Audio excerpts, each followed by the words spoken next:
By the dawn of the 1980s, America's city streets were still ruled by the familiar giants, General Motors and Flexible.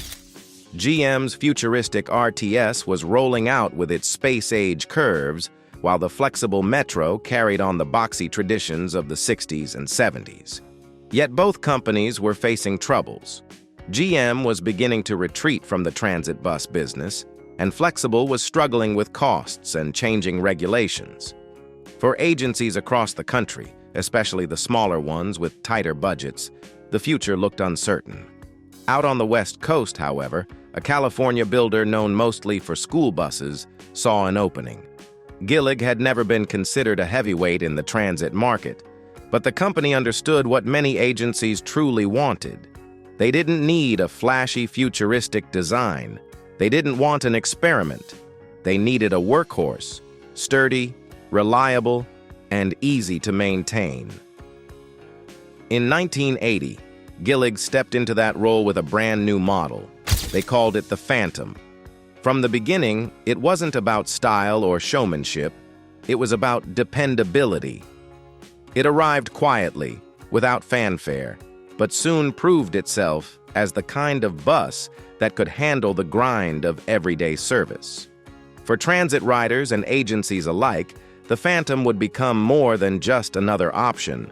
Over the next 3 decades, it would stand as a steady presence in American public transportation, an unsung machine that carried millions and built Gillig's reputation as a true contender in the industry.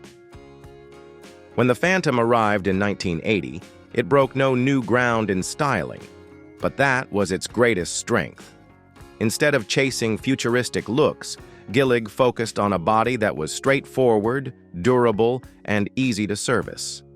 The Phantom was a high-floor bus, built with a step entrance that required riders to climb a few tall steps from the curb. That layout was still the American standard in the early 80s, and it gave the bus a solid underframe that could take decades of pounding city streets. The structure was fully integral, meaning the body and frame worked as one piece. This design added stiffness, cut down on squeaks and rattles, and made the Phantom feel more substantial than many of its rivals. Agencies could order it in 30-foot, 35-foot, or 40-foot lengths, and in widths of either 96 or 102 inches, depending on the streets it would serve. A one-door setup was available for suburban runs, while two-door models became the workhorses of city transit systems. What riders noticed was its no-nonsense exterior.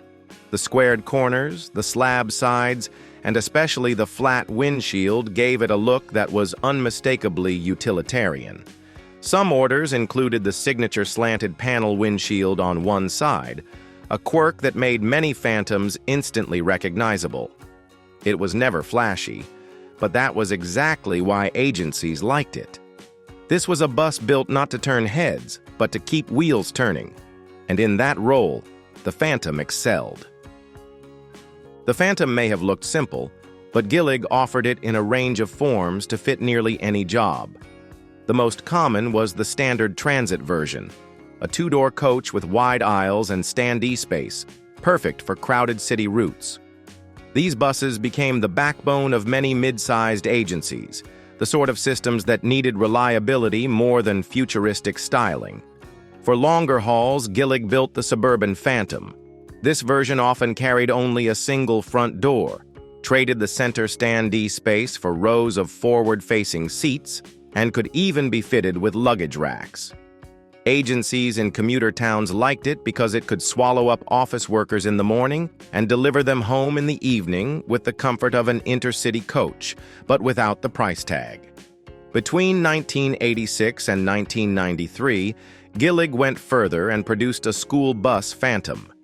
Painted in traditional yellow with all the required safety equipment, it brought the same rugged frame and dependable driveline to generations of American students. Though it never outsold purpose-built school buses, its reputation for strength kept it in steady demand for a time. There were even experiments with a 60-foot articulated model, though only a handful were ever built. The real sales power came from the smaller, sturdier versions that could fit the budgets and streets of countless towns. By shaping the Phantom into different guises, Gillig proved it could serve not just as a stopgap, but as a versatile platform, one that agencies of every size could trust. Underneath its plain steel body, the Phantom carried the kind of muscle that transit agencies could count on. In the early years, most came with Detroit diesel two-strokes, the 6V71 and the turbocharged 6V92TA.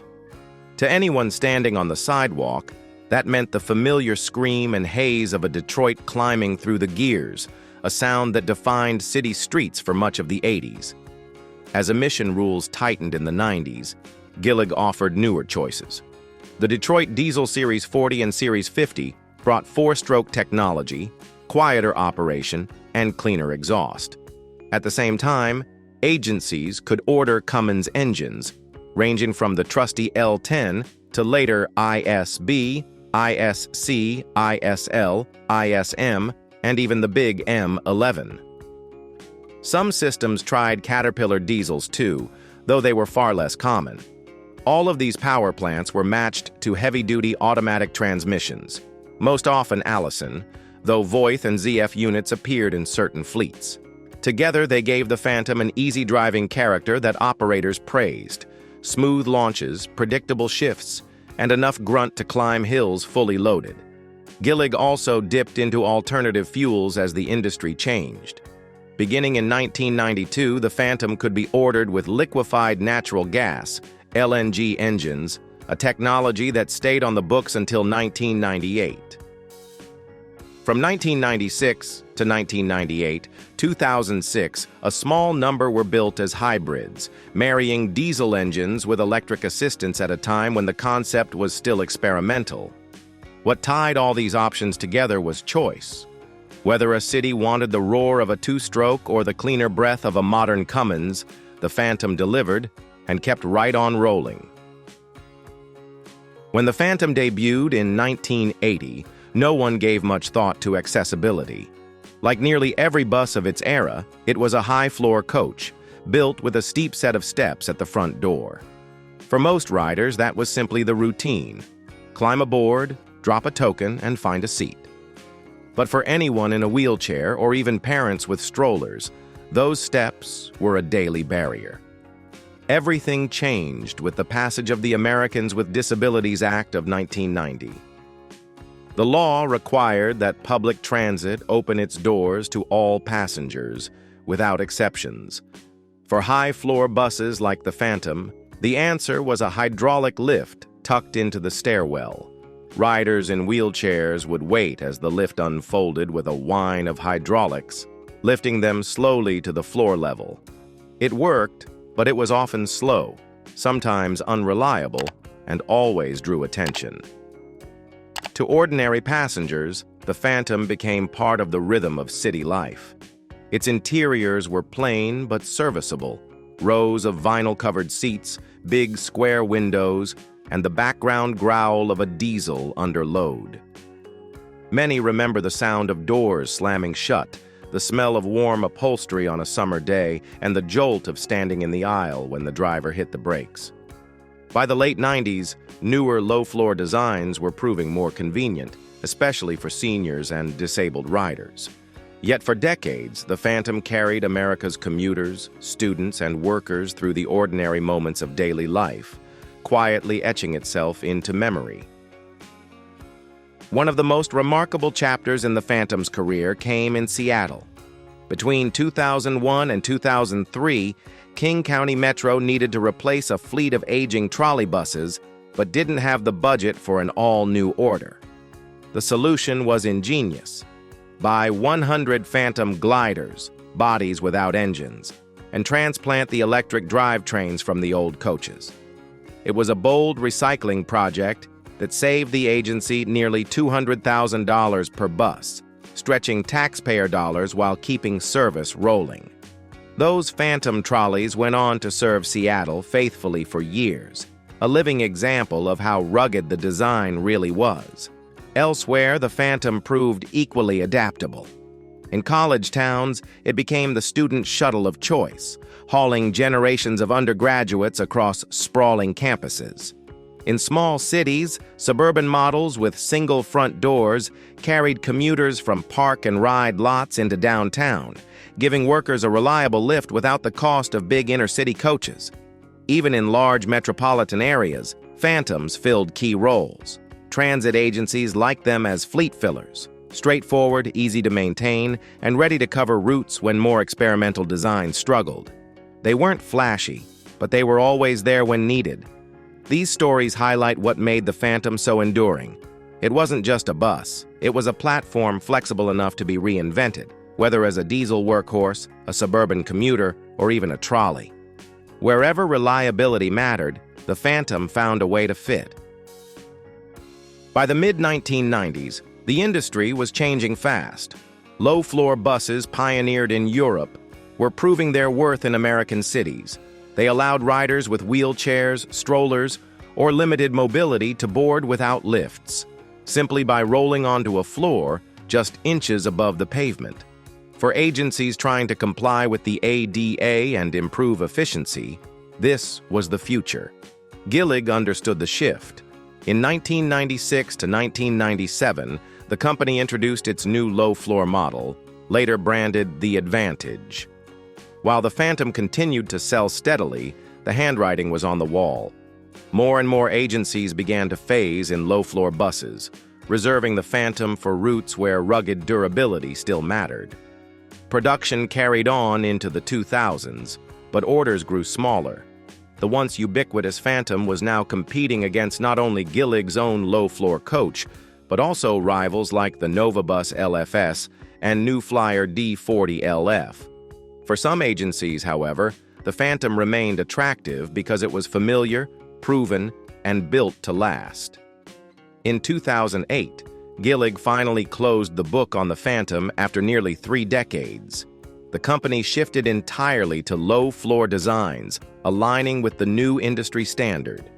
The last deliveries went to agencies in the Pacific Northwest, including fleets around Puget Sound. For many mechanics and drivers, watching those final Phantoms arrive was the end of an era. It hadn't been flashy, but it had been faithful. And after 28 years of production, the Phantom had secured its place in American transit history. Even after production ended in 2008, the Phantom refused to vanish. In the Pacific Northwest, a handful of late-model coaches kept rolling well into the 2020s. Commuters around Seattle still boarded Phantoms for suburban runs, climbing those familiar steps that had greeted riders since the Reagan years. To see one in service today is to glimpse a survivor from another era, a living link to the days when high-floor buses ruled America's streets. Transit historians and preservationists have also stepped in to keep the Phantom's memory alive. The Illinois Railway Museum maintains a King County Metro Phantom trolley bus, a rare hybrid of Gillig's rugged body and electric power. Across the country, smaller museums and private collectors have saved examples in both diesel and suburban form, ensuring future generations can still hear the thrum of a Detroit diesel echoing through a Phantom's frame. For countless Americans, though, the Phantom's legacy is more personal. It was the bus that carried them to school, to work, or to the mall. It was the soundtrack of morning commutes, the hiss of air brakes, the growl of a diesel at idle, the slam of heavy doors. While the RTS dazzled with its curves and the flexible Metro soldiered on, the Phantom stood out for its quiet dependability. In the end, its greatest achievement was not style, but service. The Phantom showed that practicality could build loyalty, and in doing so, it carved out a place in the story of American transit that endures to this day. The Gillig Phantom may never have dazzled the headlines, but it didn't need to. For nearly 3 decades, it served as America's steady companion, plain on the outside, tough on the inside, and ready for the daily grind. It carried office workers through rain-soaked mornings, students on their way to class, and families across town on weekends. It was there in the background of ordinary life, quietly dependable, never asking for applause. When low-floor buses took over, the Phantom bowed out gracefully. Yet its spirit remains in every memory of climbing those tall steps, hearing the bark of a Detroit diesel, or watching the city slide past through big square windows. For a generation of riders, it was more than a machine. It was part of the rhythm of American life. How about you? Do you remember riding a Gillig Phantom? Maybe on your way to school, to work, or just across town? Was it the sturdy workhorse you could always count on, or simply another bus in the fleet? Share your memories in the comments. We'd love to hear your stories. If this video brought back a moment from your past, give it a like to support the channel. And don't forget to subscribe so you'll never miss the next journey through America's transit history.